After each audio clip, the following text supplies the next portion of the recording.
room, that would be helpful. Thank you. All right, so let's jump into it. Let's get started. Welcome, everybody. It's 2023 spring season coaches meeting. We're going to take the time in this call to introduce you to all of our upcoming sports calendar and all the activities we're going to have coming up this upcoming season, our competition dates, updated rules changes, walk you through our entry forms, and all the administrative aspects of your respective roles. So we'll give you guys the opportunity to ask questions at the end, but we're gonna get started and start firing away. So I'll start off, and to kick off the call, Megan Scremin, our esteemed CEO, is here with us today, and she's gonna start us off. Meg, floor is yours. Hi, I just am here to say hi. Thank you all so much for getting ready to join us for what I know will be a very, very fun spring season. Want to thank you all very much for all that you guys do. We know how much work goes into putting together, organizing, coaching, I'm trying to educate people too, doing all the things that are involved with getting your team up and running. And I'm going to go around and maybe just have our staff wave when they're there, and just know that we're all here now, always, as a resource throughout this call or through the season.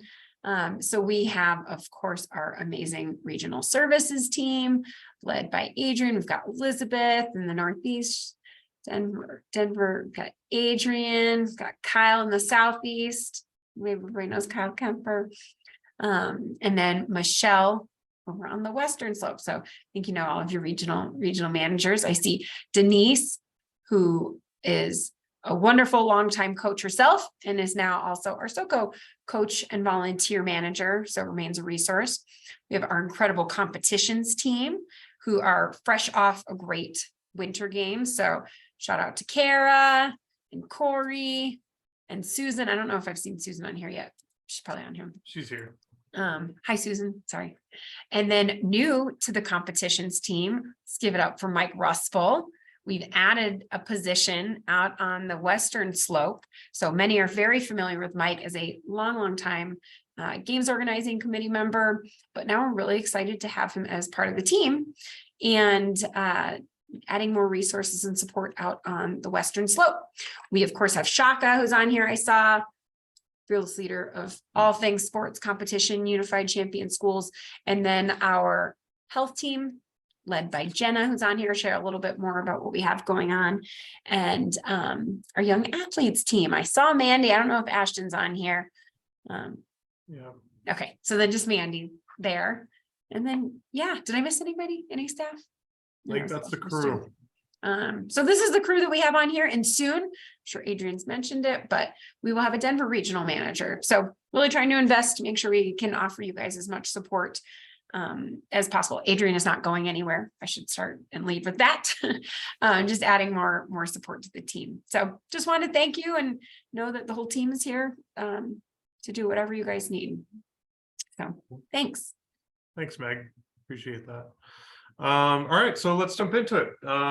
Elizabeth, everything looking good on our end. So we'll, if you want to move us along, so click over to the next slides. We just did introductions. So this is the team.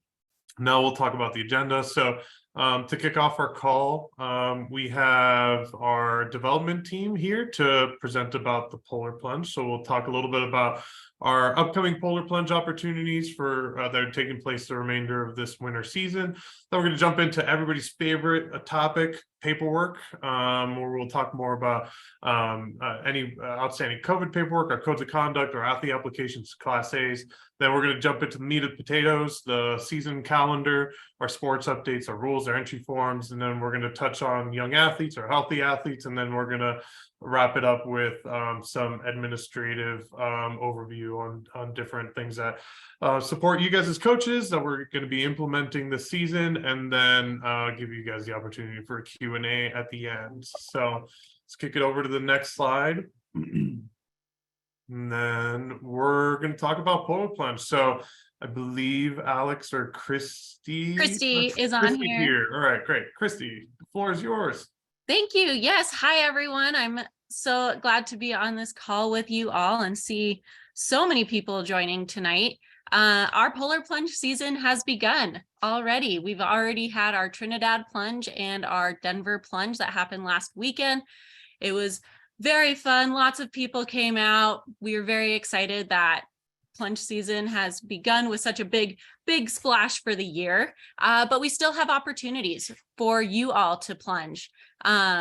We have our upcoming plunges this weekend, and there's still time to sign up. We were able to sign up kind of right up to the very end. So on Friday, there's also a day of signups for our plunges as well. Oh, thank you for showing those.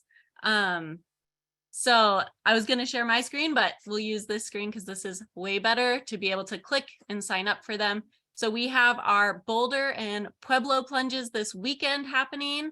And then we have Aurora happening April 1st, Windsor happening April 15th, Colorado Springs happening April 22nd, and Avon. And something that is really awesome that we have set up with all of you with the local programs is that you are able to not only fundraise to help support Special Olympics through the polar plunge, but you can also get some of that money back towards your local program. So if any of you have costs coming up like travel or things of that nature, this money can also go toward that.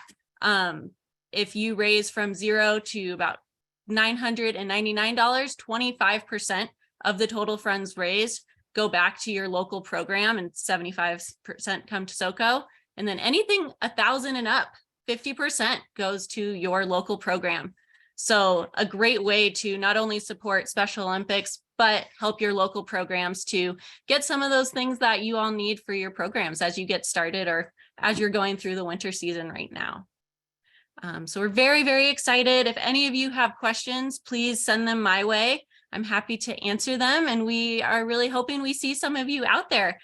We already have some local programs signed up that I've seen for some of these plunges. So we'd love to get some more. So if you're interested, please let me know or let Adrian or the rest of the team know. And I'm sure they can push you my way. Does anybody have questions right off the bat? Are we able to answer questions from here? Yeah, sure. If anybody's got questions about plunge, fire away. All right. Christy, thank you. Yeah, thank you. Awesome.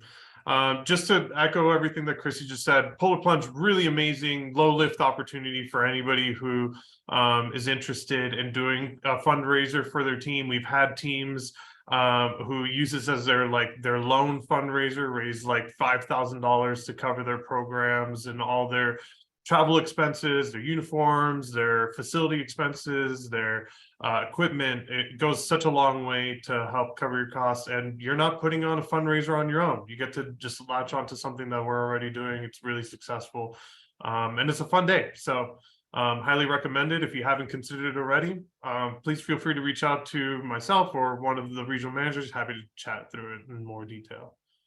Cool. So let's move on. All right, so COVID paperwork. You guys were familiar with this last year.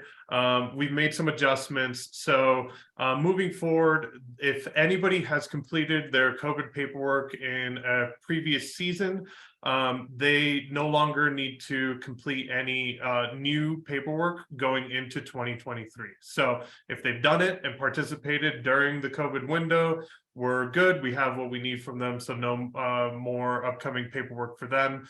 We no longer need your sign-in sheets. So you can, that's out the door. The only other thing that we are requiring for new folks who are participating for the first time with us is the communicable disease waiver, which is linked here and will also live on the competitions page.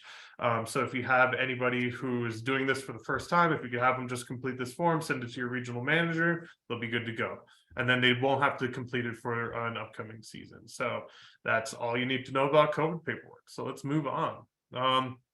Codes of conduct. So really want to emphasize this going into the season, because this is a key component to really all of our experience. So making sure that everybody is abiding by the code of conduct. We have it available for athletes, coaches, spectators, and volunteers. Basically is just reiterating that they, taking on the responsibility of being an active and engaged and a contributing member to our organization, and will abide by the guidelines that we have in place for training practices and social engagement. So if we will send this as a document after the competition, just after the call, not competition, just reminding everybody about the different codes of conducts that we have available. If you would like to introduce these to your coaches, your community, your athletes at the first practice, I highly encourage that. I think it would be really helpful in setting the tone for the season. So next slide. Another thing that we want to just highlight is that in the event of a coach or a code of conduct violation, we do have violation forms, and you can reach out to a regional manager to receive those. So if you find that anybody in your program or somebody that you've encountered either at a competition or practice or otherwise is in violation of the code of conduct, athlete, coach, volunteer, or spectator, reach out to your regional manager. We will provide you with this violation form that you can complete, and then there's a 30-day review period where our team internally will review the nature of the situation and then make an assessment from there. Now to set the stage here, want to just introduce you guys to the difference between three different terms that you guys will hear quite often throughout this call and hear quite often regularly in your day-to-day. It's the registration versus athlete application versus your entry forms, and what the difference is between each of those. We use the term registration to talk about our season registration process. So how an individual signs up for their sport of choice for the upcoming season. So this is just how they get connected with a coach and a team. This is like their team interest and getting them connected for only that upcoming season. It's not a formal application. It's not a formal registration for the full scope and scale of everything that we do at Special Olympics Colorado. This just gets them connected with the team for the upcoming season. Now, the athlete application and the Class A, that is their formal registration to join the organization. So this is for the athlete application. This is your sport physical exam and the athlete application, including the waivers and release forms that clears them for the 3 years of participation across all sports. That is a requirement as well. Basically the core requirement for an individual to participate with Special Olympics. Class A, similar concept. Your volunteer background check and your waivers, release forms, all that stuff for our volunteers, coaches, unified partners, etc. Now, the third piece you're going to see here is our competition entry and entry forms. We're going to cover more detail. This is the information that you as coaches are providing to us and our competitions team to enter into the regional and state competitions. So this includes like your roster information, dates of birth, their qualifying scores, their divisions, all of that good stuff that we need in order to put you guys in the appropriate age division classification, et cetera, for the competition. So just wanted to give you guys a base understanding of what all three of these different terms mean. Athlete application Class A, for those of you guys who are new to this, it lives online, easy to access, takes about 10 minutes to complete an athlete application or Class A form. The athlete application is that two-part process, and having that physical examination completed first by the doctor, and then it's all submitted online. Also wanted to just include our help desk. We have that opportunity for anybody who needs additional support in completing the athlete application. They can reach out to our help desk, and they can provide over the phone support. They can provide a link to help complete the athlete application. They can provide any type of resources that an individual might need who is encountering trouble or challenges in completing their athlete application. So feel free to refer them out to the help desk. Next. All right, so wanted to address our athlete application and Class A notification process and how we are going about informing you guys as coaches, our athletes, our family members, our unified partners about their upcoming expiration dates as they pop up. So first, at the start of this year, we started implementing this. We are now providing a 60-day notice that it goes out as a direct email to all athletes and unified partners and coaches, alerting them to their upcoming expiration date. So going into whatever season or time period, they'll have at least a 60-day notice from Special Olympics Colorado, alerting them to this expiration date. So giving them as much notice as possible to start working towards addressing their athlete applications or Class A's. Additionally, for athletes, starting this month, we have been alerting all of our athletes to at least 1 year prior to their athlete expiration date coming up and being expired. The reason we're doing this is many of our athletes only are able to receive one annual exam with their care provider due to the Medicaid waiver. So giving them that opportunity with as much advanced notice as possible so that they can schedule their exams, knowing in anticipation of their expiration date coming up next year, they can get ahead of it and hopefully get everything resolved prior to their expiration coming up. So that's 2 steps. The third step, if anybody who engages with us through season registration will also be notified of their expiration dates during the team matching period. So once we're doing the introductions and connecting all of our coaches and athletes together and letting them know where the practice details are, who's going to be their point of contact for the season, all that stuff, we will provide a roster snapshot to all participants on the team. That's our athletes, partners, coaches, alerting them of who has upcoming expiration dates that are going into the season. So everybody will be notified in at least 3 different manners of when their expiration date is due. The last step is if you have people who are not receiving this information from us in any of these fashions, please continue to reach out to regional manager and ask them for their paperwork date. We can provide that information too. Really want to use this as an opportunity to encourage you guys to utilize the shared rosters that we're sharing through season registration so that you can provide us with the information of people who may not have registered with us but have connected with you about joining the team so that we can provide you with their expiration dates going into the season so that you're not waiting to that period right before our competition window to receive that information and then everybody's scrambling, right? So trying to do as much as we can to alert you guys with as much advance notice as possible, you guys as coaches, your families and your athletes, to also take off that responsibility of you guys as coaches having to be that lone point of communication and reminders for our athletes. So trying to take that responsibility off of your shoulders as well and support you guys in it as much as we're able. All right, we'll move on. So with that, I want to also emphasize scratch deadlines. This is new this year. So we are going to be stricter about who is eligible to participate in our competitions based off of the paperwork that has been provided, right? The reasons we're doing this, and I'll share, kind of how we're going to navigate this. Reasons we're doing this is for people who have expired paperwork going into a competition.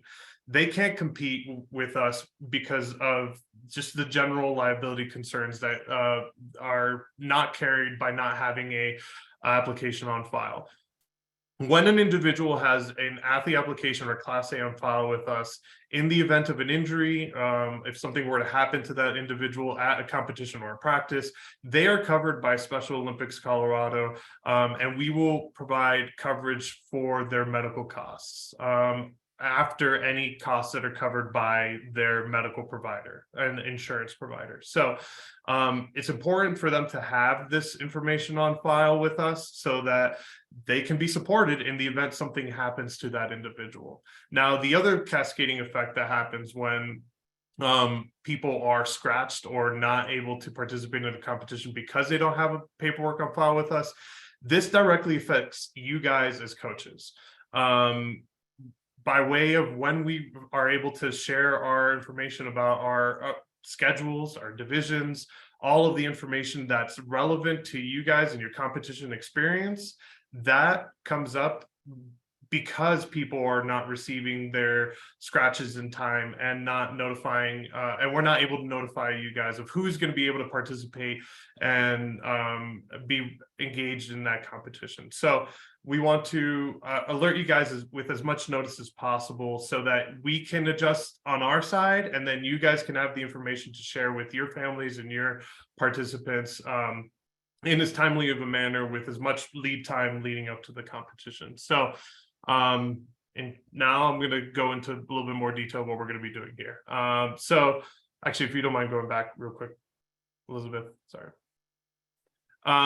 So our goal is to have everybody with their athlete application and Class A's completed prior to the start of the season. We want to make sure that everybody is either has that information on file or is working towards completing their athlete application and Class A's going into the season and the competition period. It's important, like I addressed here, that everybody has that information already going into the calendar year and the season. So we will be implementing a firm scratch deadline ahead of our spring season regional competitions. We'll go into that in more detail.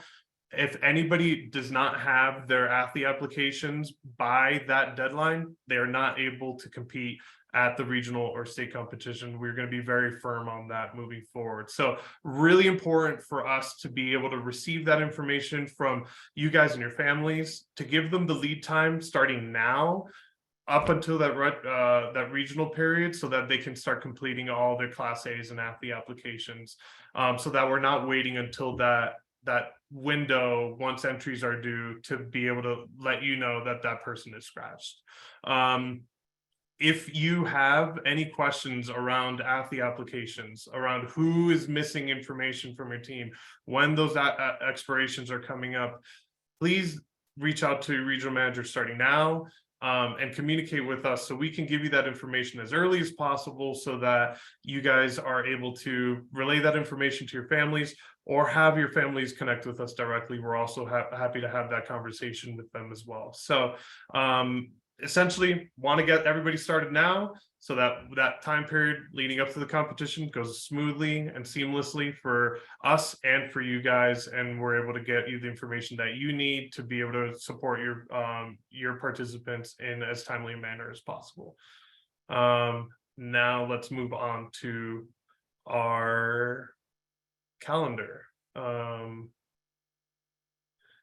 Anything, team, that I missed or you guys want to add here before we move on? We good?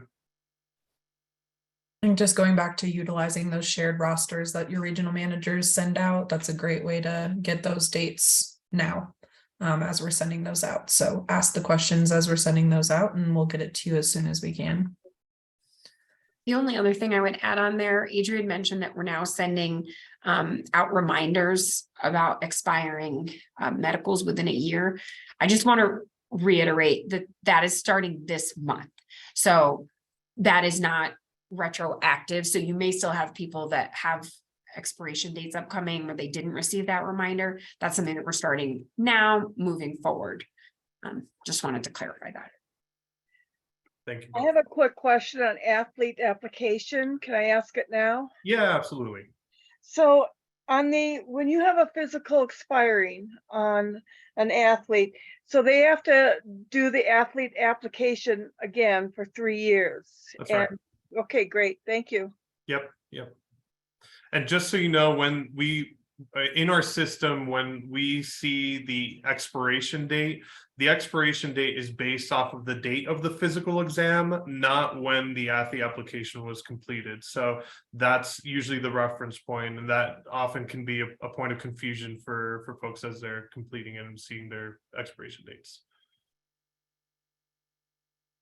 One last thing I'll share about, like, another Another thing that we're implementing internally to try to address the timeliness of our athlete applications, we are making a concerted effort to have a 24-hour turnaround on all athlete applications and Class A's that are received and then entered into our database. So our database will be accurate to within a 24-hour period of when you guys are requesting those expiration dates. So that way you have as more accurate, timely information as possible. And we're making that concerted effort to try to support that, that line of communication for you all as well. All right, so I'm going to hand it over to Susan. She's going to take you through the fun stuff and all the sports and competitions that you guys are really excited to hear more about. So Susan, I'll let you take it from here. Awesome, thank you. We are getting super excited for the spring season. I feel like it is approaching quickly, especially our powerlifting event. So we've got some dates listed on here. I'm going to run through. April 1st will be our regional powerlifting, and those entries will be due next week. Still can't believe we're at mid-March next week, but there we are. So those coaches, make sure you're getting entries into your regional managers at that point.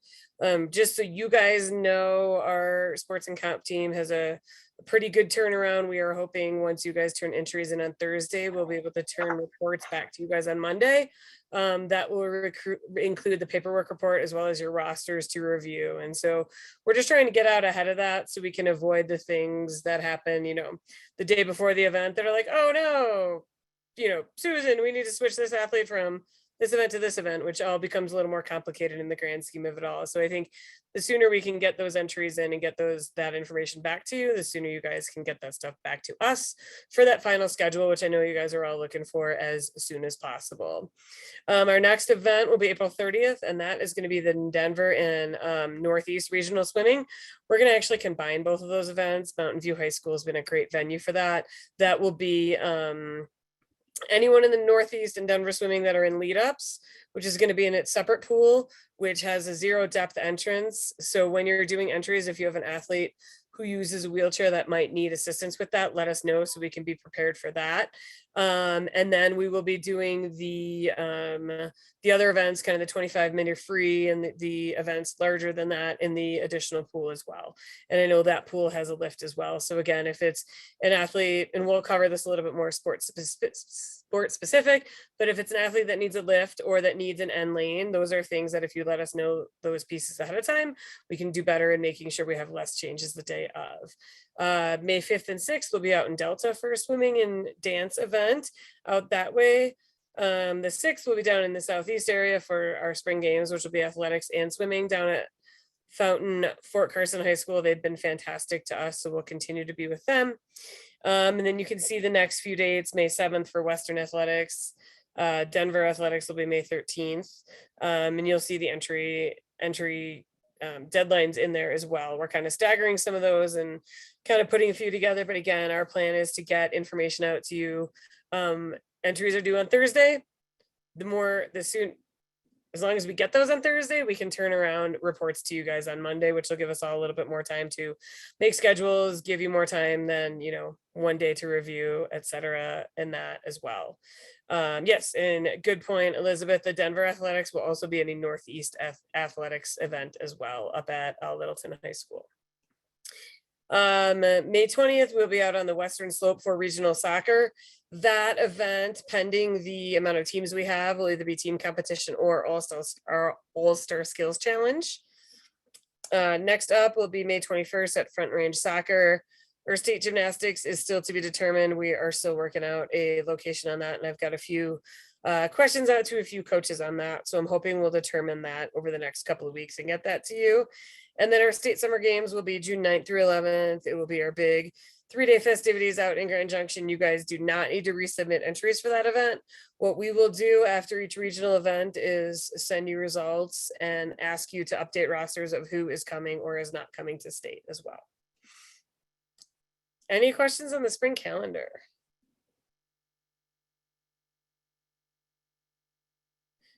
Yes, so Bev asked a great question.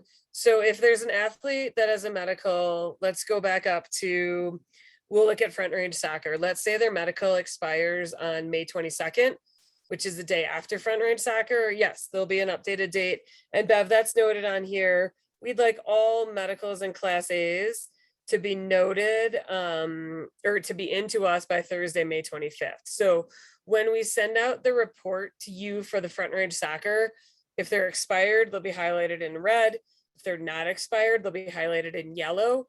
Yellow means they're good for the competition, but need to be updated by state. I would say as soon as you get that report, just get on it and make sure we've got it squared away. So we've got that date set. So we know we're not running into any issues and all of a sudden it's June 9th and you're like, wait a second, I have an appointment for today kind of piece as well. Another question, Southeast, all the Soccers on the Front Range will attend on May 21st. The entry deadline, it means that the entries will be due on that day. So if you plan to attend, we need the entry forms, which we're going to cover here in a little bit, to be turned in with us on that day. The scratch deadline is when we're making sure that everyone's squared away at that point and we don't have any issues. Anyone at that point who we don't have a medical or a Class A for will be scratched and not able to compete in the competition. I feel like sometimes we say scratched and I just want to clear that up for everybody. When we say scratched, that means they will not be able to enter or compete in that competition. If they cannot compete in the regional event, they also cannot compete in the state event. And I'll touch on that in a little bit as well. Okay. Any other questions on dates and deadlines? Tammy will send out the slides afterwards so that you guys can have that calendar as well after. Okay. The events will all be on the website. This calendar itself will probably be easiest to find in the slideshow here. All the information you will find will be on our competitions page. We are quickly scrolling past the winter season. We just actually are finishing up the winter season. So we are still in basketball, which is coming up over the next few weeks.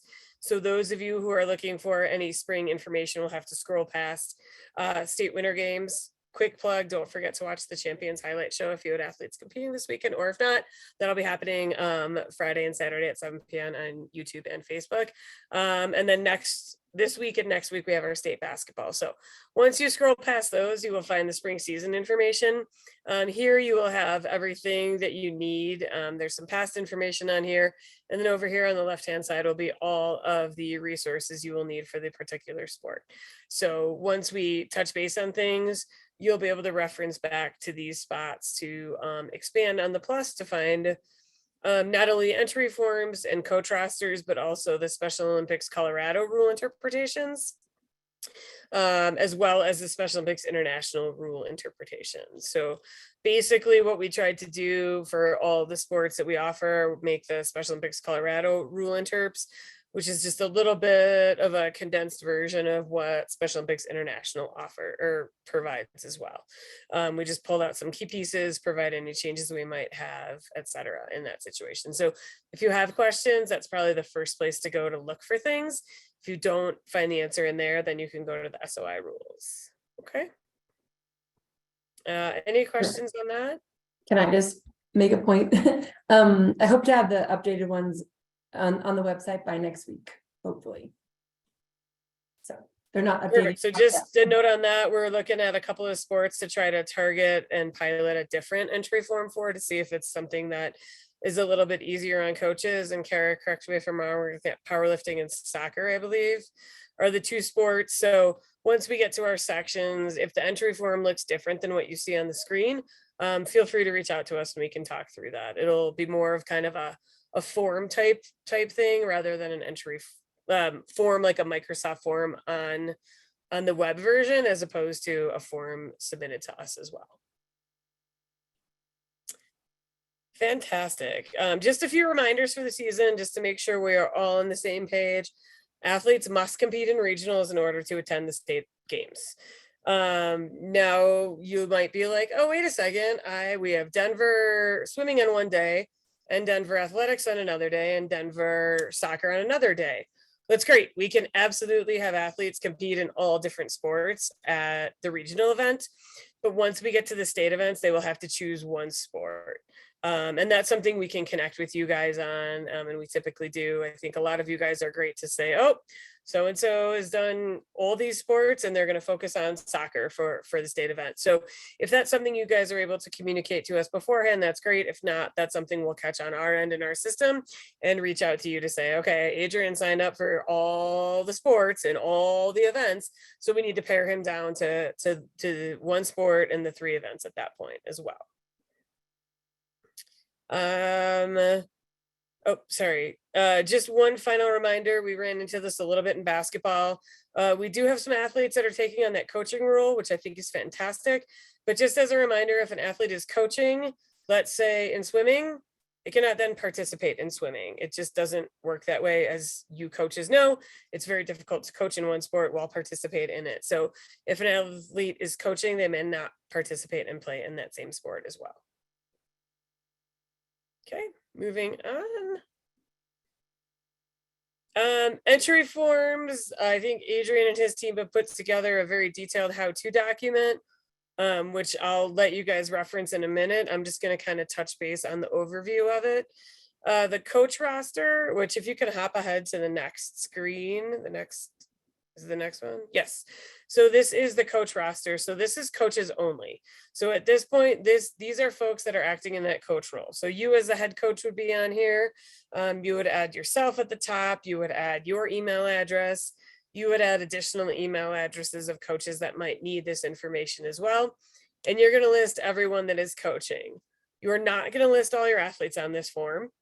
And we don't need all the unified partners on here. We just need those folks that are coaching on this form itself. Okay, can I hop back? Perfect. So that is all of those folks, again, as we mentioned, should have Class A's on file with SoCo before the season starts. Our team sports, we're going to show individual entry forms as we get into it. But the gist of both our team sports and our individual sports is whatever we have on the form, it's in like the best interest of everybody just to fill that piece out. So that's name, that's date of birth, that's gender. In team sports, that's the level of play. Now that includes the unified partners, right? We want to make sure we're rating our unified partners as well as our athletes at that point. In individual sports, we want to make sure we're noting what events they're in, as well as the time or distances for those events as well. So Adrian, I can turn things back over to your crew on the how-to document, but like, rule of thumb, just like fill everything out that's on there.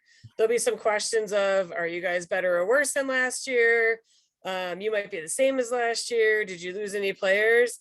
If you kind of just go through and make sure you're checking all the boxes on it, that's the best way that we'll have the least amount of challenges with the entry forms. I'm sure you guys hear from us often like, oh, so-and-so, we don't have this information for so-and-so. So as long as those forms are filled out completely with date of birth, athlete name, partner name, gender, and all the information, as long as all those boxes are checked, then we'll all kind of have the easiest time of getting everyone in.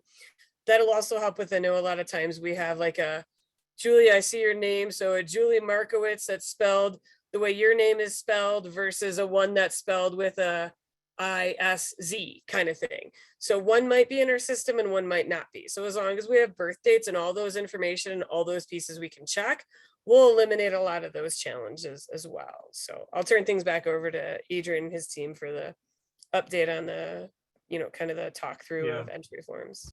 Thanks, Susan. Yeah, you covered much of it. Mostly we wanted to give you guys this like handy reference point that you can go into in more detail around everything that we need for both team and individual sports and why we're asking for it.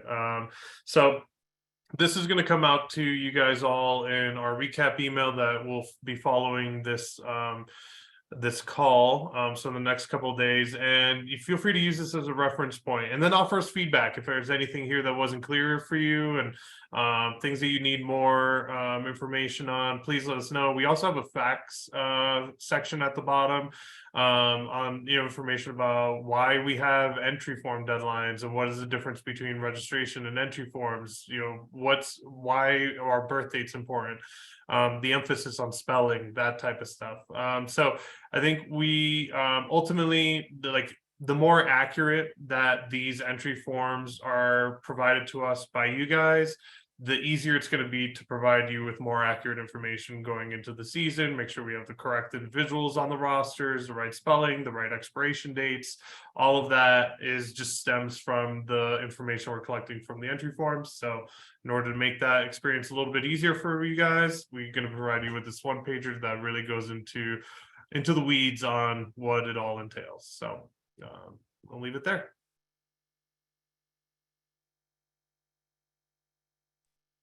Sweet. And I will turn things over to Mike Rosswell, who is going to touch base on some key points for athletics. Good evening. We've already spoken about the first. You must compete at the regional level in order to advance to state summer games. That's critical. The next is a big one that we always get caught on at competition, and that is appropriate clothing and footwear being mandatory. I presently am out of uniform. I am wearing a hat, which is illegal. I have my favorite stuffed animal here, and I'm wearing a pair of jeans. That is not athletic wear. It's great for the dance, but not on the field. Make sure you don't get your athlete disqualified because you haven't checked their uniforms. All right. Question was asked earlier. It's the number of events. They are an athlete is able to be in 3 events individually, or 2 events plus a relay. The beginning of all races will start with a command that will read, runners to your marks, get set, and then we will either be using a starter pistol or an electronic tone.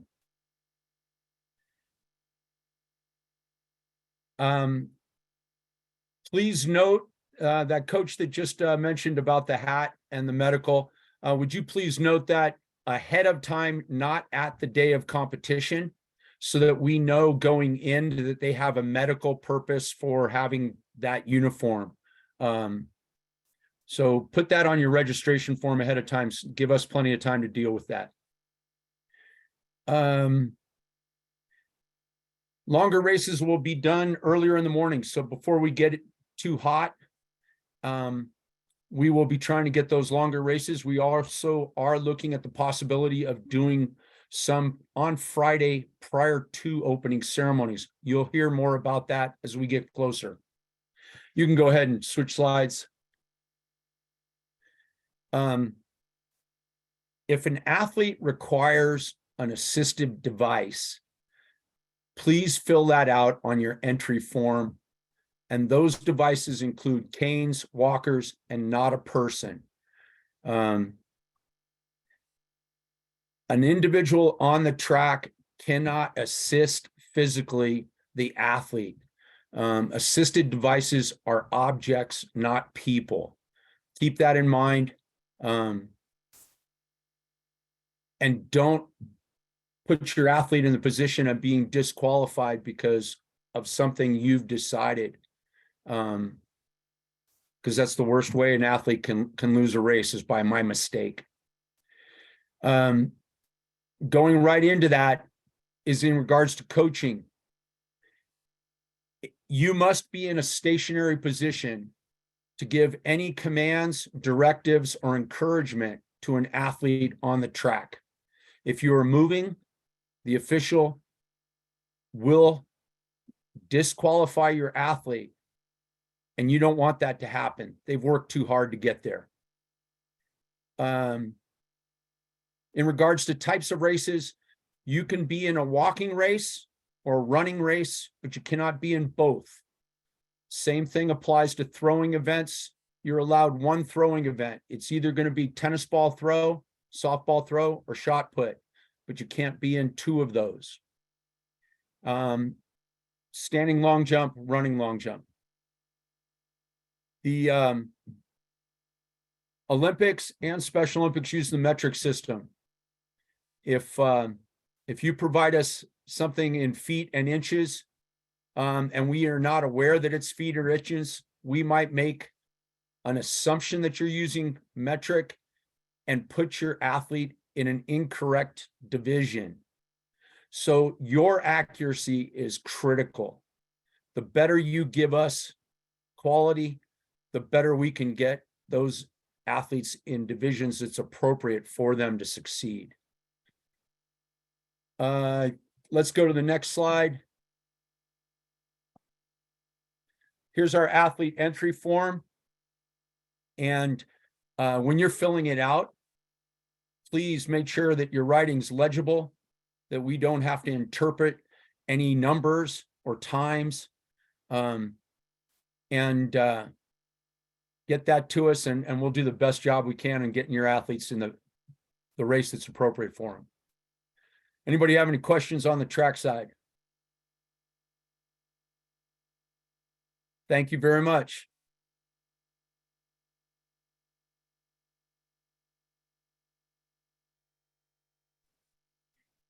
Kara is going to jump in on gymnastics. Looks like some of it did not save, so I will remember what I can, sorry. Well, first of all, thanks everyone for being here, and we're excited to have the spring season start very soon. So just a few things for gymnastics. Some attire that's important for gymnastics.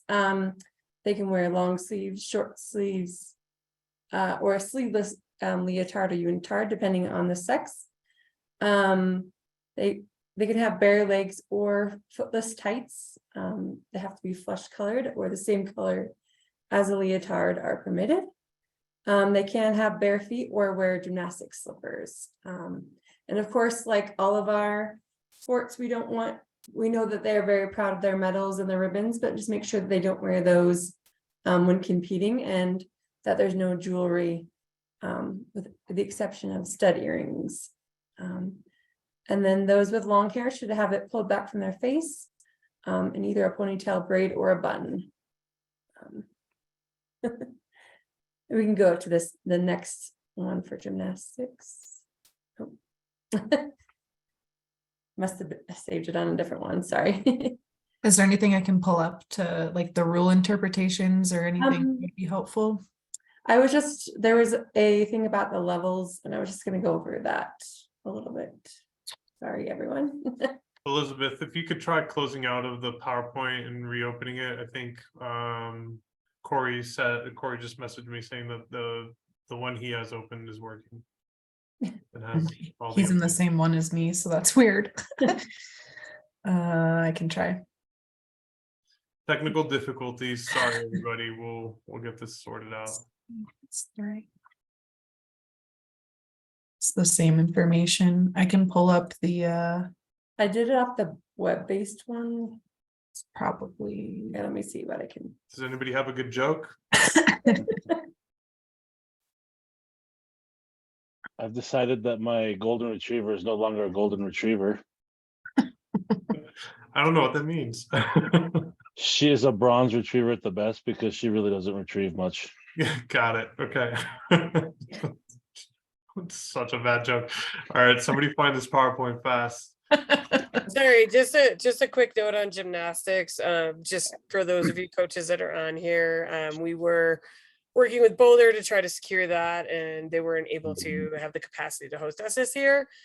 We have some amazing support from some folks that have hosted in the past that are working with us to find a facility as well. So like I said, we're hoping to have it locked in over the next few weeks, and we will keep you guys updated on that. But we didn't forget about you. We're just looking for the best possible option for everybody. So we appreciate your patience on that. And like we said, we're going to host it in that late May, early June time frame as well.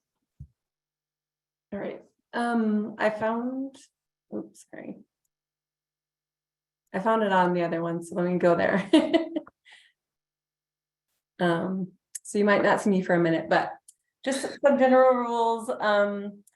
Coaches won't be allowed to protest a judge's score on an athlete's routine. The athletes that are competing in the all-around competition will be division in each of the individual events. And if an athlete receives no score in any one of the events, that they're not eligible for the all-around award. An athlete is not allowed to touch that apparatus.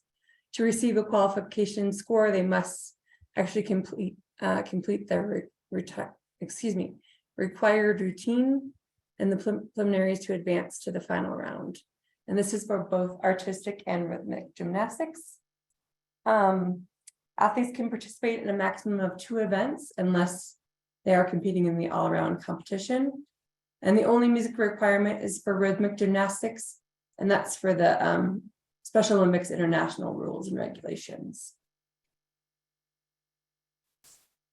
And then just to go over some of the levels. I wish you could see it then. I have it pulled up now, Kara. Okay, perfect, thank you. Yeah, you're good. I was like, oh no, okay. So that was the only thing, okay. Level A, of course, is just the compulsory routines for gymnasts with ambulatory problems. We offer the floor exercise, the balance beam, or the vault. And then level B, compulsory routines for gymnasts who are unable to perform at a level 1. It includes the floor exercise, the balance beam, and the vault. Level 1 is beginners. Of course, level 2 is the intermediate. Level 3 is the advanced, using the compulsory skills made into their own routines.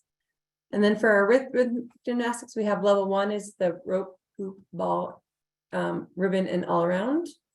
Level 2 is hoops, balls, club, ribbon, and all around. And level 3 is rope, ball, clubs, ribbon, and all around. Does anybody have any questions on gymnastics? Oh, sorry, go ahead. Sorry. All right, and go on to the the entry form. Of course, as Mike mentioned, just having the region is important. And then your team, the coach's name, the email of all of the main coach, and then any additional ones can be added there as well. This is a state-only sport, so that there is not one needed if you're going to be attending state, because that's the only event that there will be for gymnastics. So, and then again, just all the levels that I just went over of each event, and then the name, gender, and then date of birth. And then if they have a partner, just putting that partner and then their date of birth as well. So now, does anybody have any questions? All right. Thank you.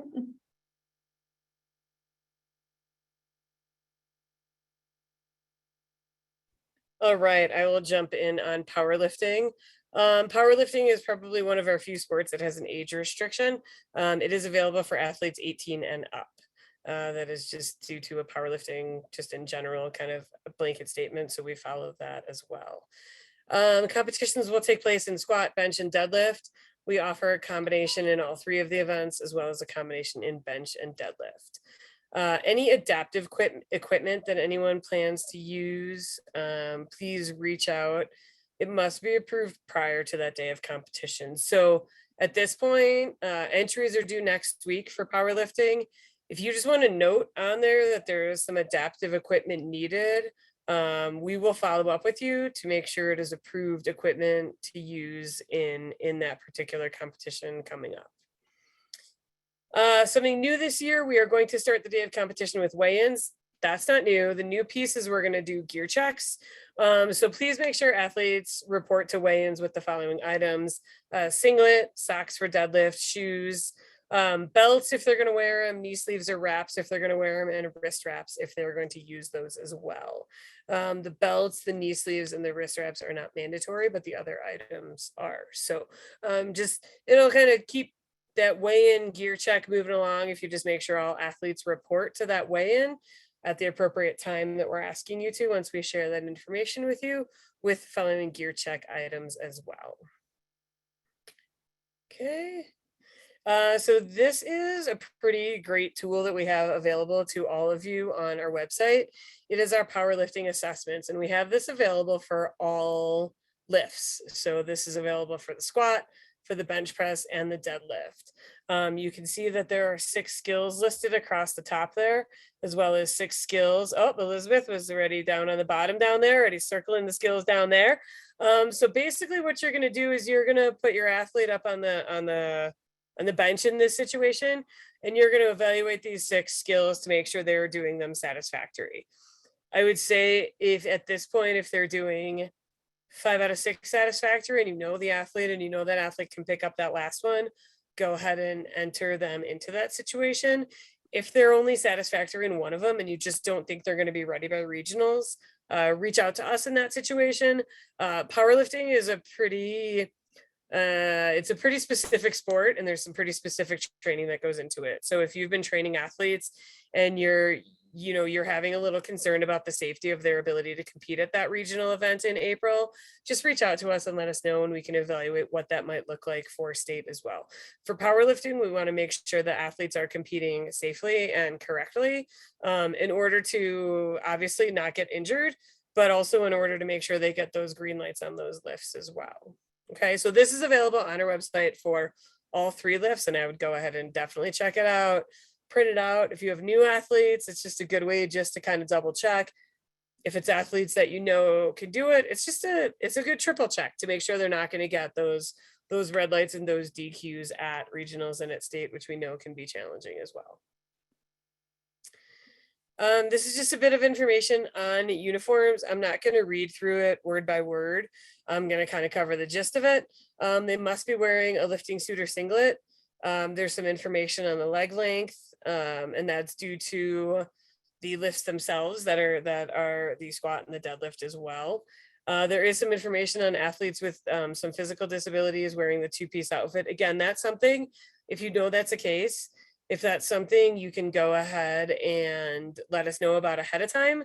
So, or present to our folks at Gear Check as well. Those are the pieces that we can handle ahead of time. So we're not, first time we see someone on the platform, we're like, whoa, wait a second, what's going on here? The more information we can have ahead of time of those pieces, the better it's going to be. And then there is some information just specific to the t-shirt for the bench press, and then it's just some information on that down there as well. Okay. Powerlifting belt. Again, I'm not going to read through kind of all these pieces. Athletes do not have to wear a belt, but if they do, these are the specifications that should follow. And Elizabeth, if you go to the next screen, we've got a little picture there, and just a little cheat sheet of exactly what needs to happen. So print this slide out, have a ruler, have everyone's belts out on that first practice, and go ahead and just measure them out to make sure that they are going to be legal belts. If they will not be legal belts, athletes will not be allowed to wear them in that competition. So please do the athletes you're coaching a favor, get these belts taken care of to make sure that they are legal belts before we get to the competition and have to tell an athlete at Gear Check they can't wear a belt, because I don't think that's going to go well. I just feel like if we can get ahead of the game, we will have less issues at the competition itself. Okay. Here is the powerlifting entry form. As we mentioned, you can fill in the top information. Any additional coaches that you want to have receive the emails from us, please enter that into the coach email. We want to make sure we have the athlete name, their gender, their date of birth. We're going to check what events they're going to be in. And we are going to also check their levels, as well as provide their personal bests. Now, we understand that these entries are due May 15th, and those personal bests might change. That's okay. We just kind of want a starting point where we can work from in the divisioning sense as well. Powerlifting coaches, just so you guys know, this is one entry form we might be experimenting with. Just because we want to keep you guys on your toes. We just want you guys not to get bored. So if there's a different website and you're having issues with it, just reach out to us and we can go ahead and talk you through it and make sure we've got everyone in there. The ideal is the entry form's a little bit easier, but again, once we're used to something, we want to go ahead and make sure that we are squared away with what is coming towards you guys. So take a peek next week. If it looks familiar, great, knock it out. If you have questions on it, just reach out to us to make sure we get it in on by that March 15th deadline. I'll turn things over to Corey for soccer, unless there are powerlifting questions. Any powerlifting questions? Okay, Corey. Hello, everybody. How are you? Glad you guys joined us tonight. I'm gonna cover soccer or football. So competition will be offered in a 7v7 format. So we're gonna stick with the larger format, seem to be successful. We will be offering a traditional and unified categories as well as the All-Star Skills Challenge, which is backed by popular demand. For team competition, you will need to assess your team with our normal levels, 1 through 4, 1 being our highest or strongest playing athletes, and 4 being our lower division. The divisioning, we will rate your teams and we will put them in proper divisions by their age level and by their ability, which is their level 1 through 4. For soccer, rosters can have a maximum of 15 players with 2 alternates. Age brackets are as follows, and this is very, very important. 8 to 15, 16 to 21, and 22 plus. No athlete under the age of 16 will be allowed on a 22 plus team. That's just for safety reasons. We can't have a 15-year-old playing with a 45-year-old, even if they've been friends and practiced together forever. It's just, we can't have that, and we're going to try to keep it as safe as we can for everybody. The rules aren't going to change. Playing time will consist, the game will be 40 minutes. There will be 2 equal halves of 20 minutes with a 3-minute halftime. A running clock will be used. And if it's hot out, we will call a water break in each half, just so we can keep everybody healthy and safe. Each team will be allowed 3 1-minute and 1-minute timeout during regulation, and 1-minute timeout is allowed for each overtime period. Susan covered it, or Mike covered it at the beginning, I think. You must participate in a regional event to participate in summer games. The unified teams will consist of 4 athletes and no more than 3 partners. During unified play, partners can have any role in the game, including playing goal as well as shooting. The regulation ball will be a number 5 for senior teams, 16 plus. Junior teams, 15 and under, will use the number 4 size soccer ball. I'm not gonna read every single bit of the uniform, but Mike did cover it pretty good. No jeans. The one thing we do want to emphasize is that shin guards are required, and socks that cover the shin guards are required. No dress shoes. We want to make sure that we have proper cleats. You can't have metal cleats or detachable cleats, only molded on cleats, plastic or rubber. If they don't have that, the players will not be allowed to play. The goalkeeper may be they can wear goalie gloves if they want. I did find a whole nother box from our order that we had a couple of years ago of goalie gloves. So I will be bringing a bunch of those to the regionals, the regional and state. Athletes are not going to be allowed to wear jewelry during the competition for safety reasons. Next slide. The All-Star Skills Challenge, it's gotten pretty popular. It's going to focus in on ball control, dribbling, passing, shooting, goalkeeping, fitness, and juggling. So the athletes will be judged and rated on those skills and awarded accordingly. And any rules that are not covered in the SOCO rule interpretations or Special Olympics International will be covered by the National Federation of High School Sports. And then the entry form, this is the old one, I believe. And we said that we will be updating or experimenting with a new one. So this might change or might not, so bear with us. And that's soccer in a nutshell. Is there any questions that I can help you guys out with or answer? Yeah, this is Mike from Colorado Springs. If they're going to use the national high school rules, will it be a throw-in or a kick-in on an out-of-bounds ball?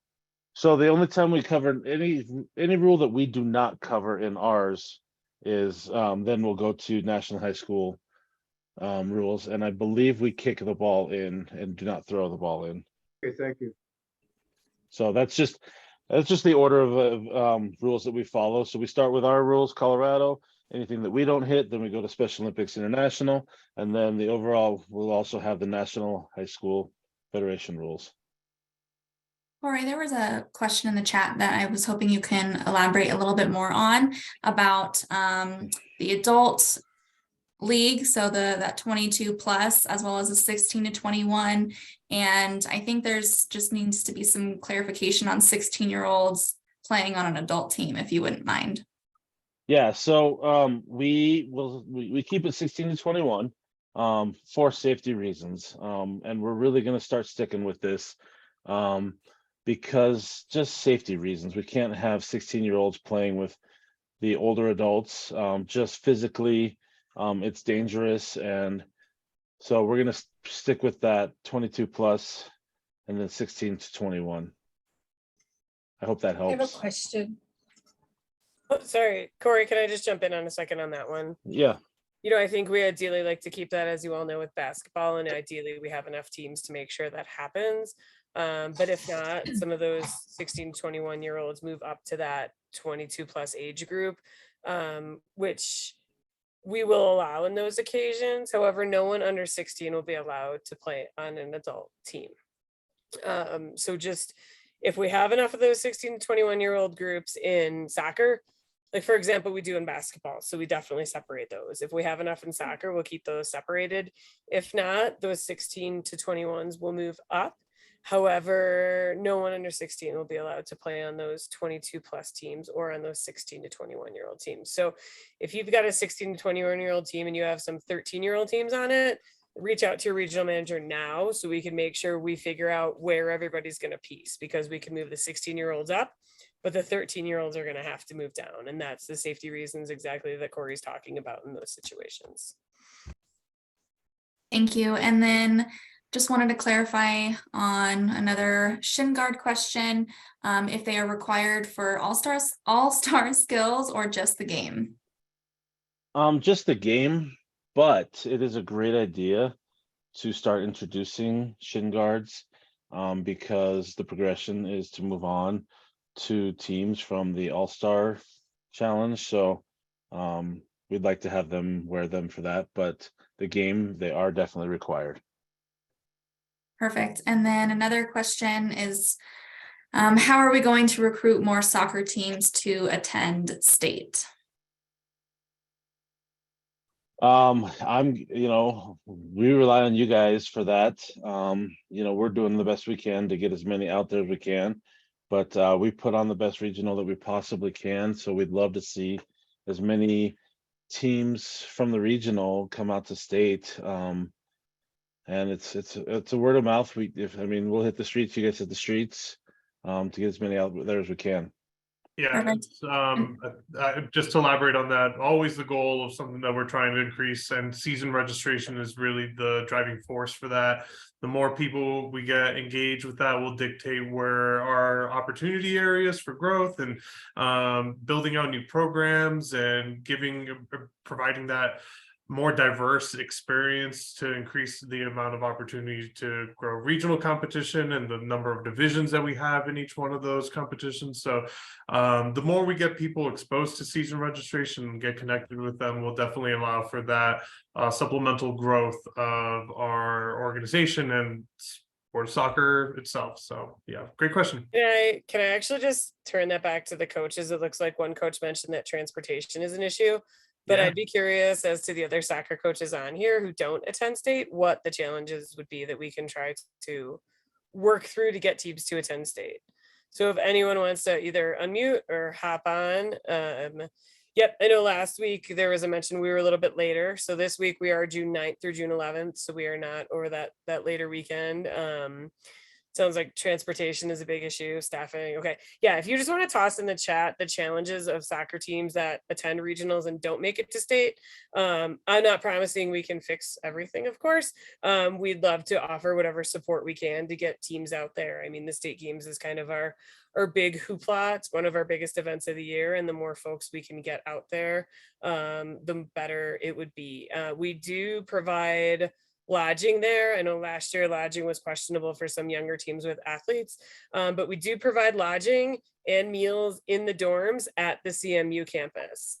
So that is something that is out there. It sounds like vacations were already planned. We're sharing out the dates with you now. So we've got June 9th through the 11th.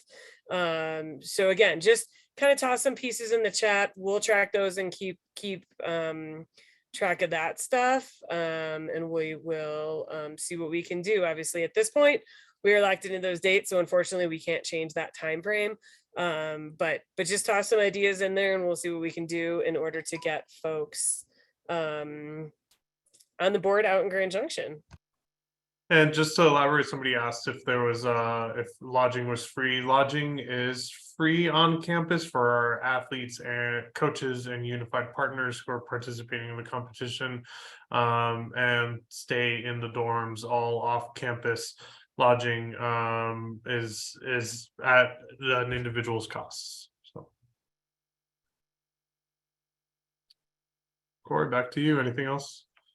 That wraps up soccer. Great. Thanks, guys.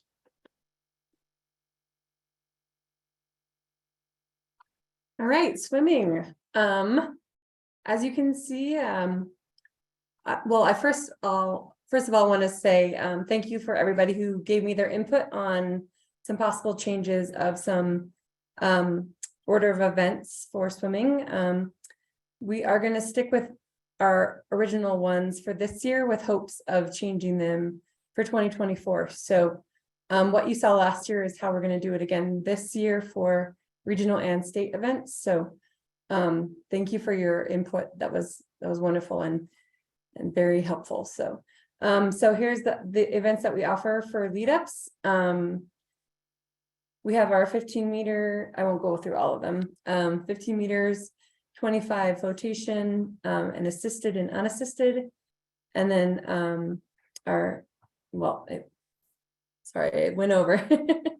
And then for our traditional events, we have 25, 50, and 100 for backstroke, breaststroke, and butterfly. And then we have 25, 50, 100, 200 for freestyle, 200 individual medley, and then our relays, both in traditional and unified, for freestyle, and then our medley relays. And then the order of events for individual medley is butterfly, backstroke, breaststroke, freestyle. And then our medley is backstroke, breaststroke, butterfly, and freestyle. Just an important thing to note for lead ups, that all teams need to provide their own flotation devices. And those are safety vests, and kickboards can be used for flotation devices. No like floaties or pool noodles as well, actually they can use. So just something to remember. Quick question on lead up events. Is your kickboard supposed to be over there in the breaststroke and 100 butterfly? Yeah, no, I'm sorry, it moved over. So no, the 50 meter kickboard is over with the lead up events. So. And what about the butterfly and the breast? No, That's the over. 100 butterfly is with their traditional events. Yeah. And yes, Diane, I'm sorry, there is the 100 IM and the 400 free as well. Sorry. And like mentioned, for all of our other events, you must compete in a regional competition to attend the state summer games. And then another general rule, if an athlete stops and doesn't progress further, they will be disqualified. And if they don't get in the pool or start their event within 2 minutes, they'll be disqualified for that as well. So next slide.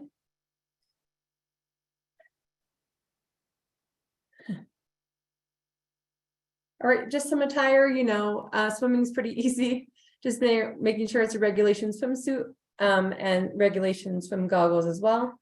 You can't have cutoff shorts or jean shorts, as swimming attire. You can find some approved, swimwear at the website below. And, of course, no jewelry or awards during competition. Obviously, that's a big safety risk when you're in the pool.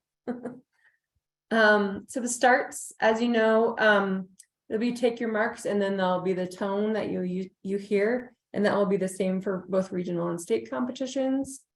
For hearing impaired, there will be a flag. Should a strobe not be available for those. If they're diving from the side of the pool, it must be 4 feet. And if they're diving from the starting blocks, it must be 5 feet to dive into the pool.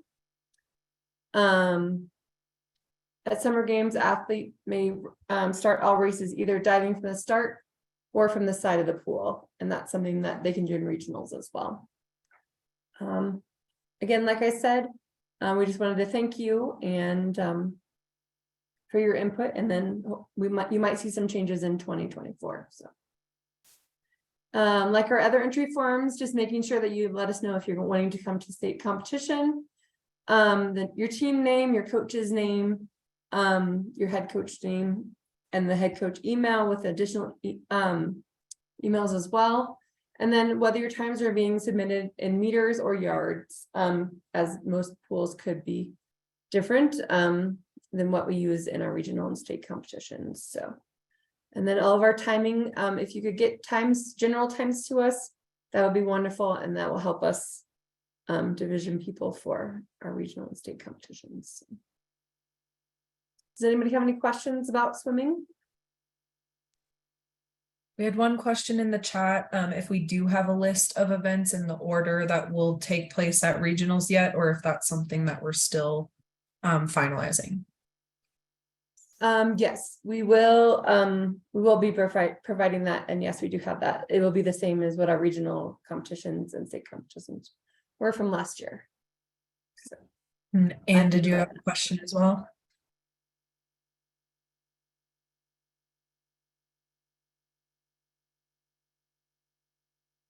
Oh, I don't think your microphone's working. Do you mind putting it? Oh, try again. Okay. There you go. I was wondering, can the athlete, sorry, can the athletes start in the water? That is a great question, Susan. I can't remember that, if you can or not. Yes. Yes. Yeah, athletes can either start, they can do a dive start. Most of our athletes, I think, start in the water. The majority of our athletes probably start in the water. So they can start in the water, do a dive start from the blocks, or do a dive start from the edge of the pool. Yes. For our traditional events, all of our lead up athletes start in the water as well. That's what I couldn't remember. And then, of course, as we mentioned before, if you if someone with a medical restriction or someone that needs to start near the ladder or the closest lanes, just let us know on the your entry form, and then we'll try to do our best to accommodate everybody. So.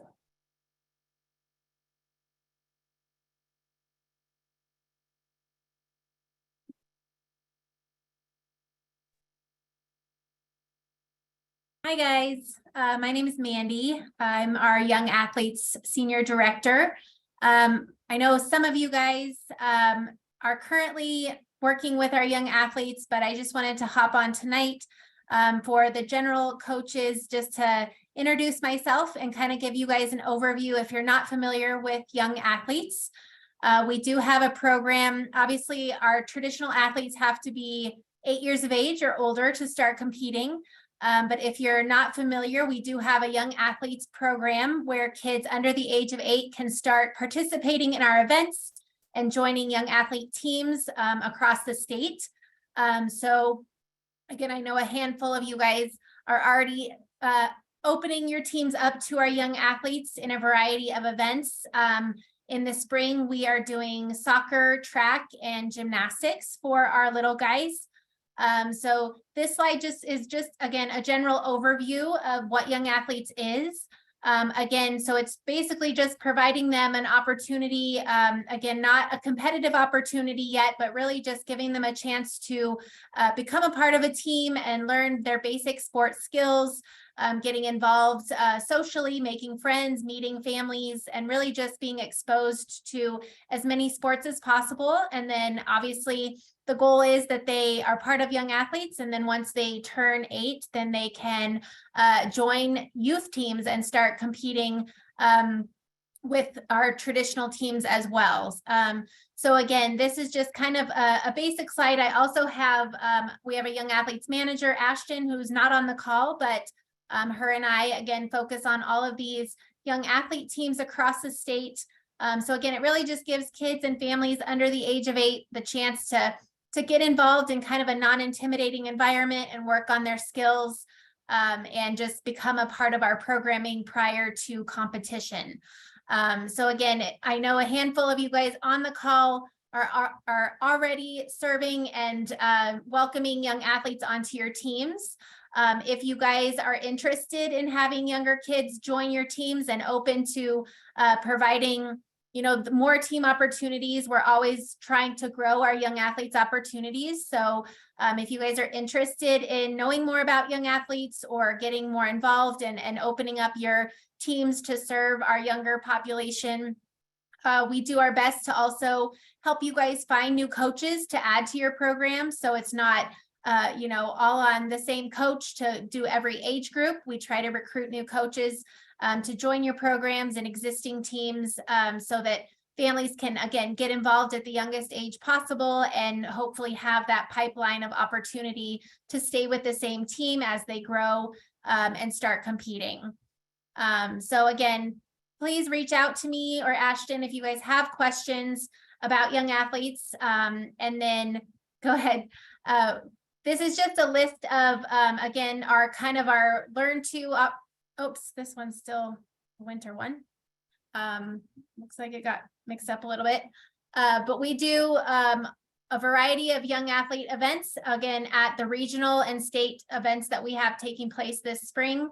And then we also welcome just day of or learn tos is what we call them, where kids that are not on teams can also come out and just experience it from a one-day opportunity. So again, you will see us at all the regional and state competitions as well.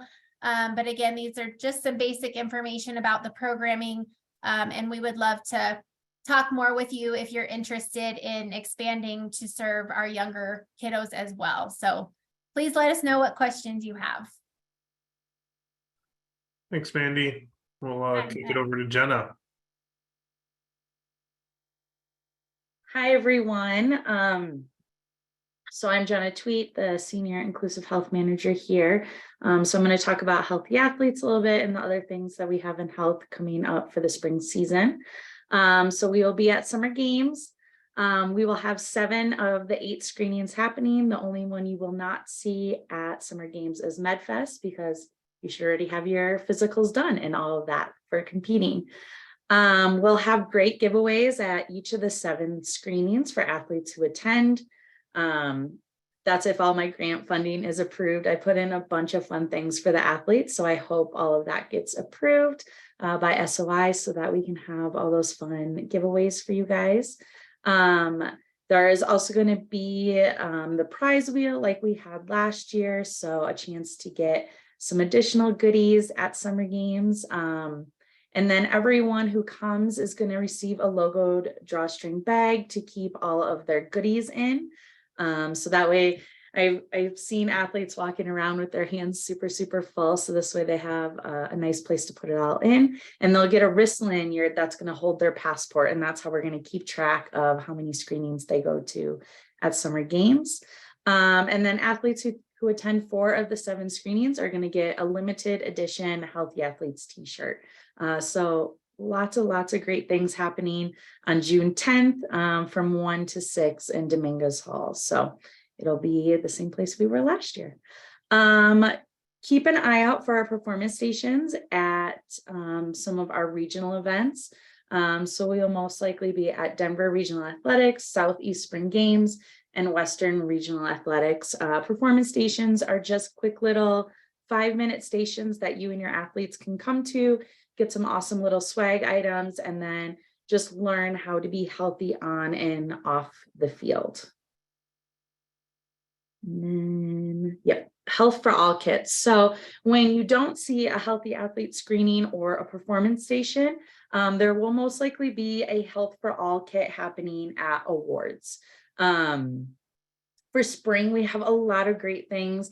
We have a logoed SoCo tumbler that athletes will get. We have some fun beaded stress balls. They're apples and they have our logo on them. Some logoed hand sanitizer. We went all out, guys.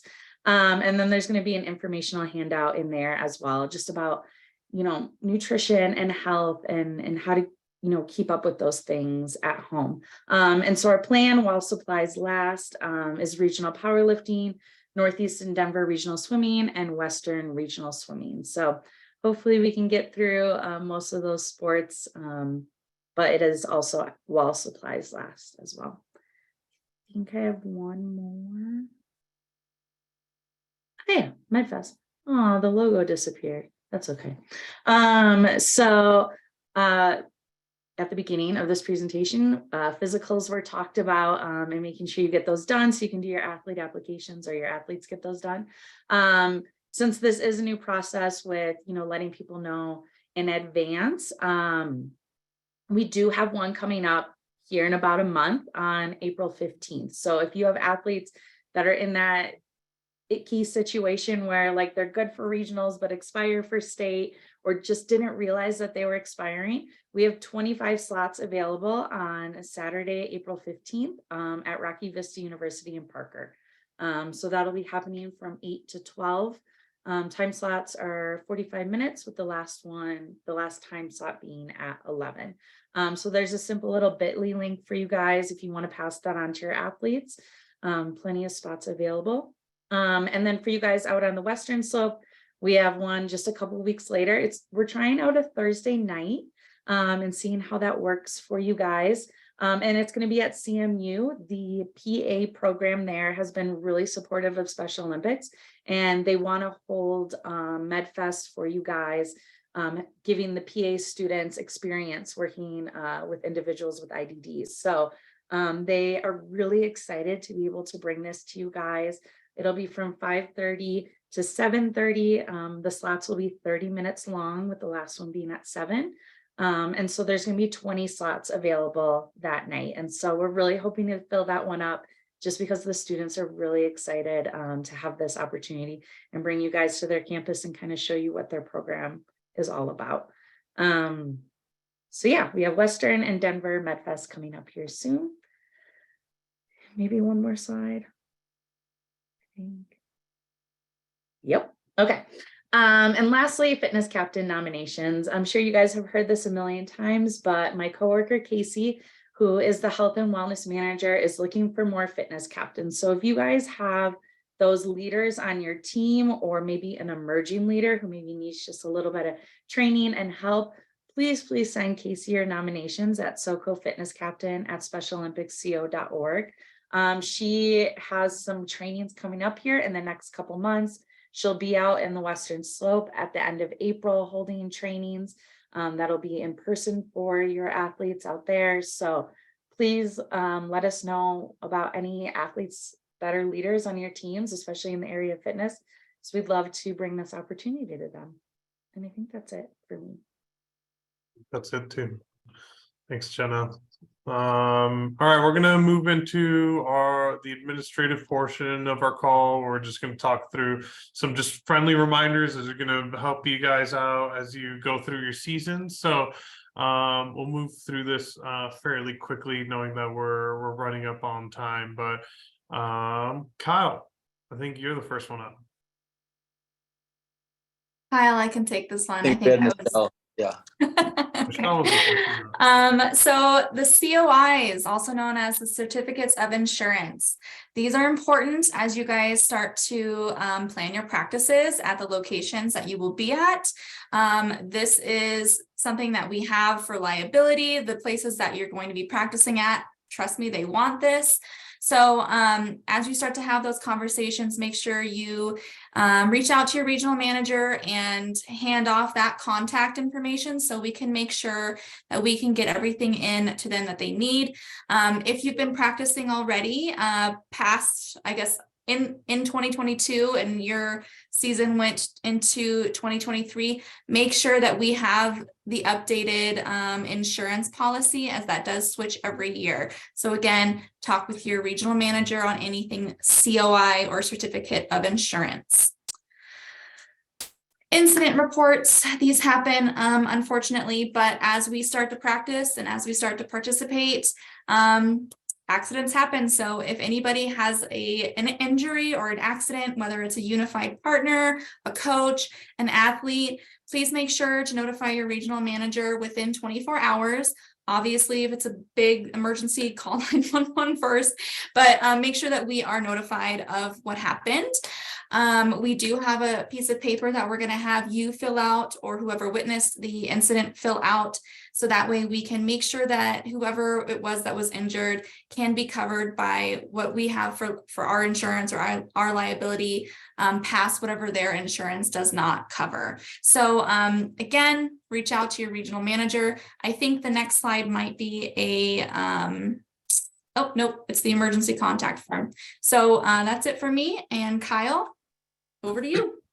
Yes, thank you. Sorry if you guys are seeing two of me. I'm using my computer and my phone. My speakers are a little busted. But anyways, athlete emergency contact form. This is a one-page document that you guys can hand out to each one of your parents, providers, and or athletes to have filled out. This way you don't have to have the entire athlete application on hand at each practice and at competitions. It's just a little easier for you guys to keep in a folder, and a little easier to access as well. It'll have pertinent information for each athlete that you guys can access if something were to happen, as Michelle had mentioned earlier, God forbid. But that way you guys will always have that on hand and have it handy for you guys. And if you go over to the next slide, you guys will see an example of what one of these forms looks like. So again, just very basic information, name, number, good emergency contact, and as well as any pertinent information. Next up, we have event arrival and departure timeframes. Now, please keep in mind, this isn't something that is mandatory. It's something that you guys can utilize as coaches. It's something to have in your tool belt moving forward. It allows you guys to kind of have that written understanding between parents and providers. As coaches, we know you guys' time is valuable, and you guys have lives outside of Special Olympics and coaching and what you're doing volunteering for us, which we greatly appreciate. And this allows to have that, again, understanding between parents, providers, and athletes and your guys' time. So you aren't stuck at practice waiting for somebody for an hour to show up. And so just make things a little more seamless, going to practice as well as leaving practice as well as competition. So, and I will now pass it over to Elizabeth.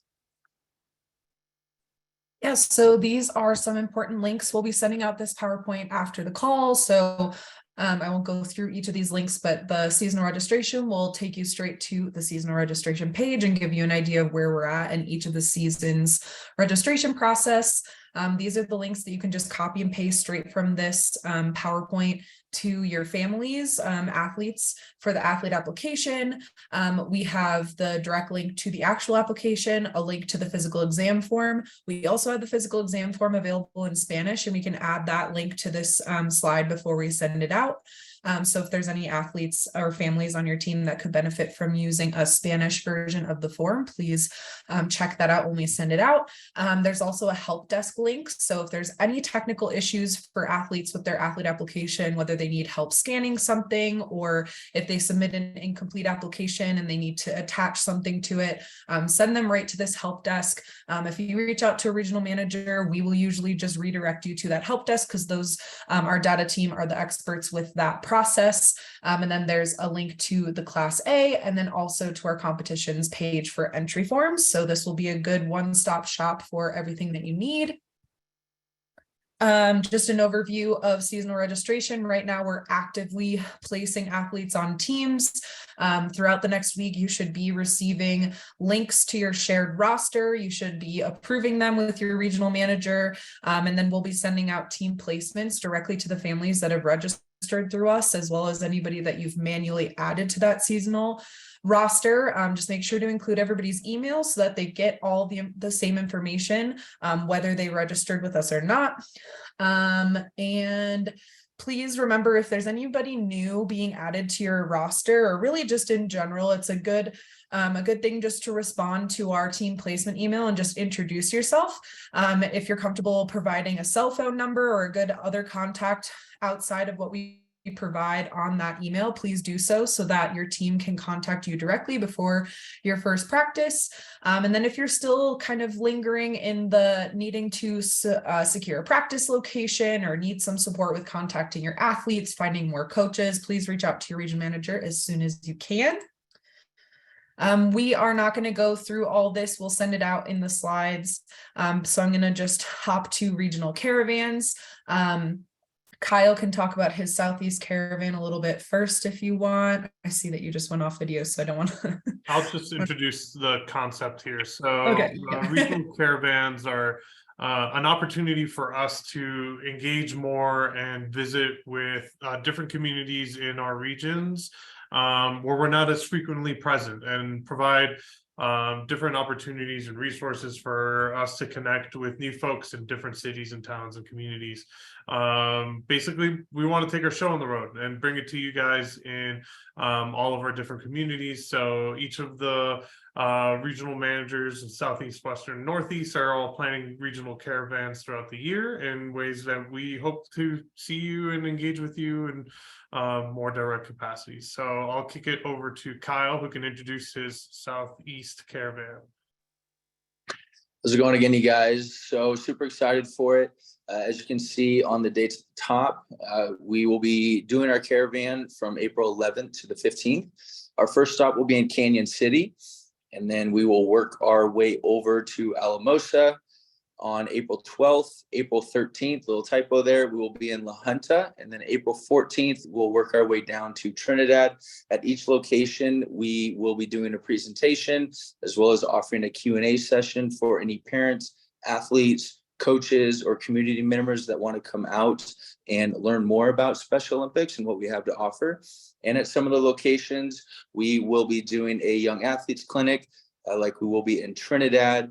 We'll be doing new sport clinics for La Junta and Alamosa. We'll be doing volleyball in La Junta, and we'll be doing soccer in Alamosa. Some new sports that they've had interested in getting started in those regions. We might just need a little bit of help just getting that ball rolling. So we're going to be able to have the opportunity to step in and provide some practice opportunities for these guys and show them a little bit better format of how things work and run. And that's kind of the gist of what's going to be going on for the Southeast Caravan. I'll pass it over to Michelle. She can talk on our Western. Thank you. In the West this year, we are going to be in Eagle/Vail in that little area on July 7th, which is a Friday. We're hoping to do some sort of meet and greet. All of this is still kind of in the works, so I don't really have any solidified information other than the dates. So feel free to write those down. Saturday, July 8th, we will be in Glenwood Springs. We plan to have a Med Fest. We plan to have a Athlete Leadership University program, and we plan to have a meet and greet that evening as well. And then in Aspen on Sunday, probably in the afternoon, we will be having a meet and greet again, probably in like a local park or somewhere in there. And then the next day we will be traveling to Carbondale to talk with some local disability resources. So that's our plan. How about for the Northeast, Elizabeth? Mine is even less developed than yours, Michelle, but I do have a couple things on the calendar.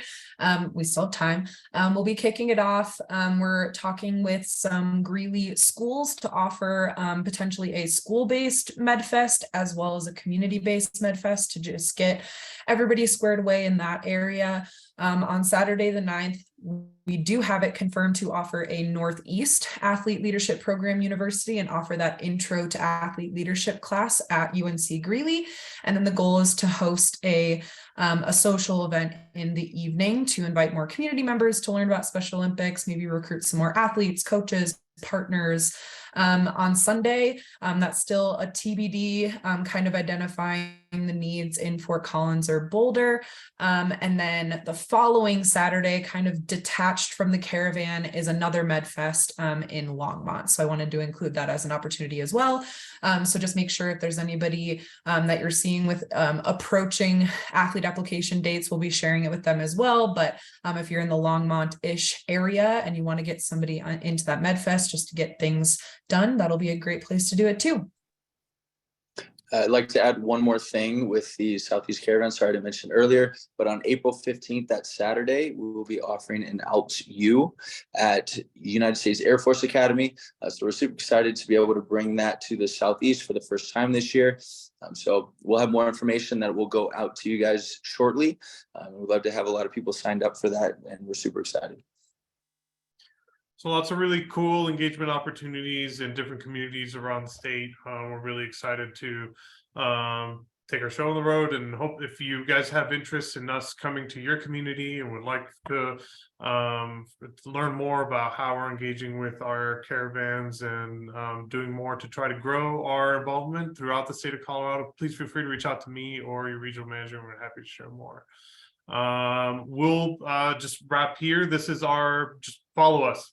So this is how you can stay in touch with our everything that's happening at SoCo. The best way to do it is through our regional newsletters, which are all linked here for each one of the respective regions, along with our respective social media pages, where we constantly are sharing updates and information that is taking place throughout the year in our respective regions. And that is our spring season coaches call. Brings us to a close. So give you an opportunity to ask any questions that might still be outstanding from today's call. We'll leave it open for there. If you have no questions, we appreciate you joining us. We're very grateful for your time. We know that this was a long call, but really grateful for all your support and your engagement for this upcoming season, and look forward to seeing you out on practices and at competitions. And grateful for all that you do, and looking forward to a very successful spring season. So thank you everybody for attending. We'll stay on for a little bit for any questions. So thanks everybody. Thank I had you. a question. Yeah. All right. Who we got? I don't know, Michelle might have already addressed it in email, but I think you had asked me to bring up like soccer needs.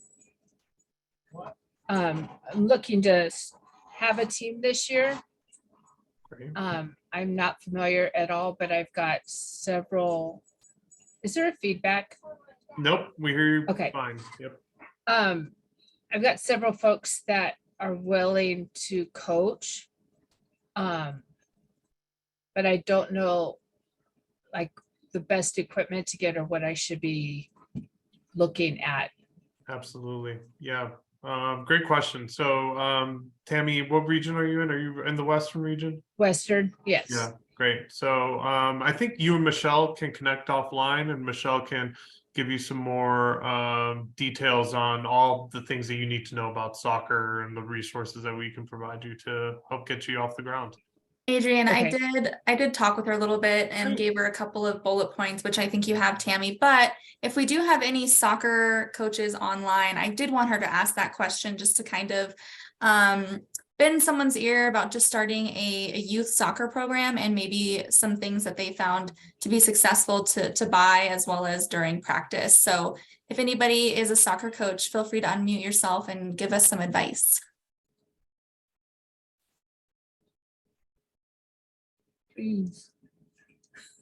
Hi, Tammy. It's Aspen with Denver Parks and Rec. I am happy to talk about soccer anytime, all the time. So if you want to, I can get your email from Michelle and then email you. Okay, and then that'd if you be want to great. chat later, because otherwise I'll just make this a really long-winded answer for everybody. So Sure, and I want to take up too much time, but Yeah, I'm want it happy to to be talk to you about successful. anything soccer all the time. So All right. Awesome. Well, Michelle, you can get her my email. Perfect. Aspen's a Well, and seasoned that should coach, work so for she me knows then. it, the ins and outs. So I think you can definitely learn a lot from what Aspen has to share. Perfect. Thank you very much. Absolutely. Other questions? See a lot of folks still on. Hey, Adrian, this is Beth, No, and my son is making too much noise. Sorry. Oh, So, Mark, yeah, I know. He wants the camera on. Okay, hang on. Give me a second. Tim and I both had meetings tonight, so. Hi, Hey, Ben.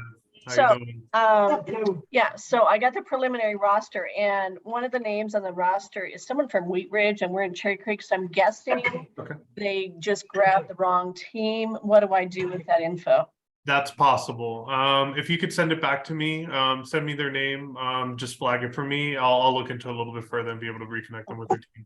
And you also said, so I went through this afternoon, so all the people that are regulars who didn't sign up because they didn't sign up, do I just add them to the roster and send that back to you? That would be great. Yeah, if you don't mind just adding them to the roster, you don't have to send the roster back to me. Just let me know once you've made those changes and I'll be able to go back in and see them in live action and make my edits from there. Oh, okay. Okay, thanks. Thank you. Adrian, can you hear me? This is I Robin. hear you, Robin. Hey, I don't know how to turn my camera on, sorry. Hold No on, worries. video, maybe. There we go. I don't have my roster yet. Was I know. supposed to receive that? Yep, no, I'm working on it. I Okay, haven't no gone to soccer just yet. Yeah, So no worries. it's in the queue, and then my goal is to get it out to you before the end of the week. Okay, perfect. And then any like the previous person said, any additions, I'll just go ahead and add them or Yep. email you to put them on there as well. Yep, off the top of my head, and we could talk offline, but I only saw a handful of your folks sign up, so we may need to do some of those manual entries. Okay, all right, perfect. Thank you. Thank you. All right. Who else we got? Other questions? I have a soccer question. Oh, no. So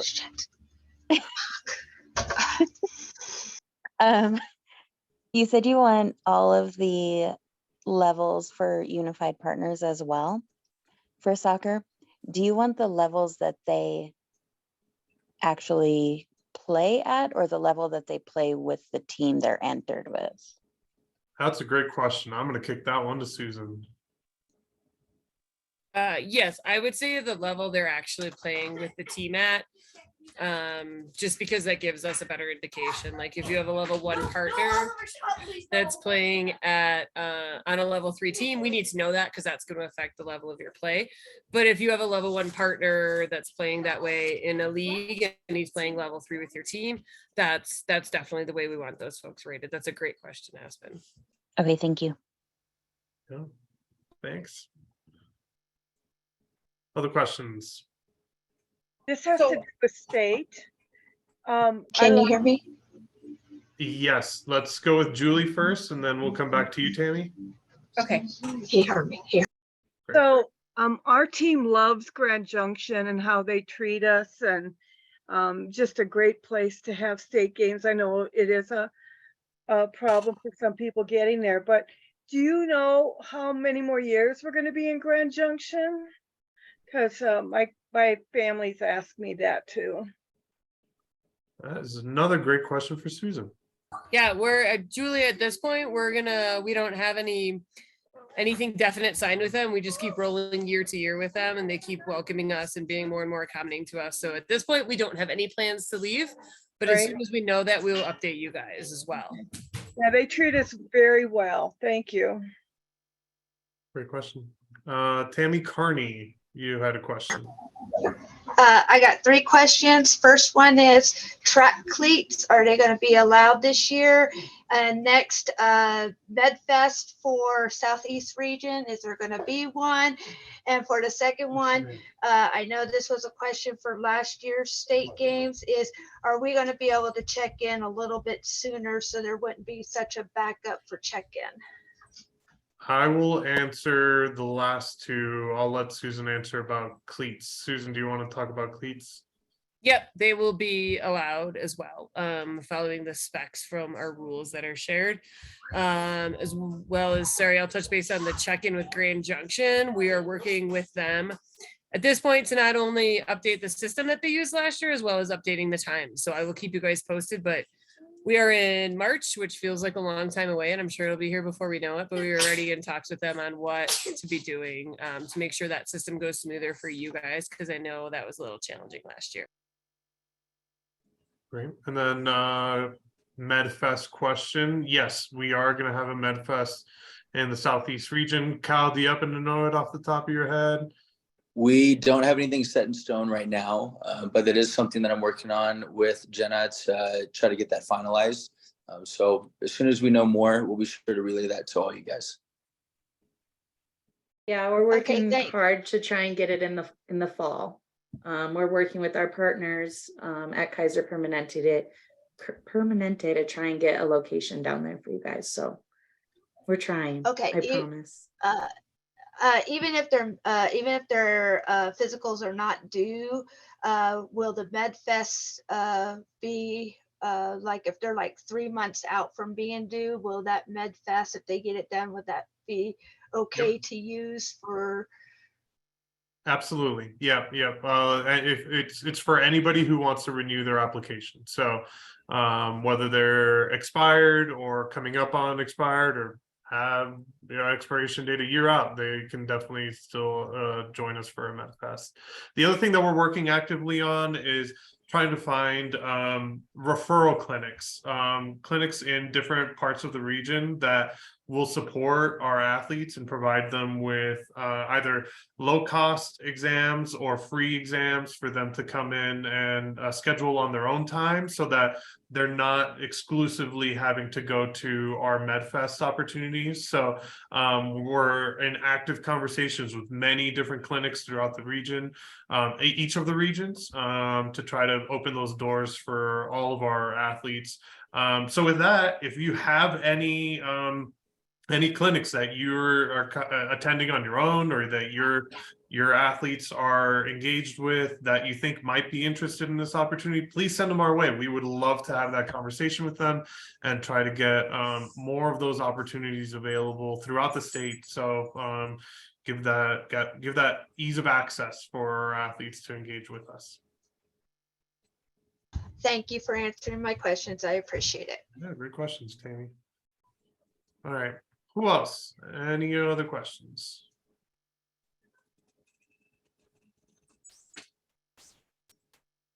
Go once. Go twice. 2.5. Last call. Excellent. Thank you, everybody. We really appreciate you guys. Thank you for your time this evening. I know we went late, but we're so grateful for all the time and energy that you guys put into all things Special Olympics. And we're very eager and excited to see you in the coming season. So thank you so much, and we'll catch you soon. Thanks. Thank you. Bye. Take care, everybody. Oh.